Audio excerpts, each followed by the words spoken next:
Hi friend, great morning! Ma'am Shimarian signing at our channel. Let's study God's Word. Didakin natin today is a daily prayer. Ang Bible verses natin is from Luke 21 verse 36.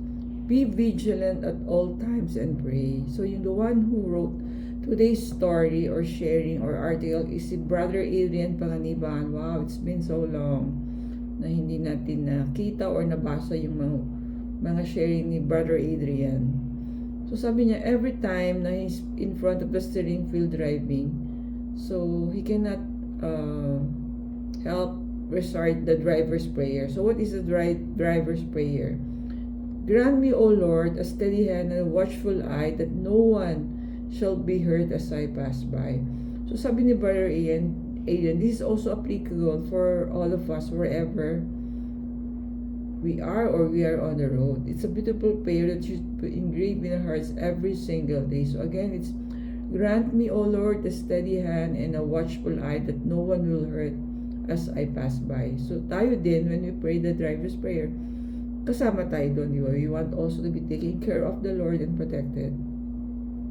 Sabi niya, it reminds us to be always careful with the use of our hands and eyes. So sabi nga niya, no, yung may friend daw siya who said that may advice about parenting, that when you push the limit and want to spank your child to discipline, you should never use your hands, because our hands were made to care, to help, and to love. So yan, minsan as parents, we cannot avoid to be angry if our kids are makulit or paulit-ulit or not, or disobedient. So parang we cannot help but discipline them in not a good way.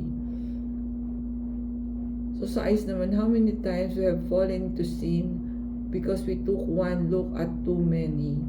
Even our hearts were created to be God's home.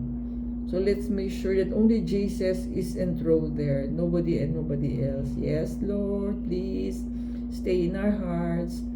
So ang reflection natin is, life is short, better enjoy it. But how about eternity is long, better prepare for it. Give me, O Lord, a steady hand and a watchful eye, that no one shall be hurt as I pass by.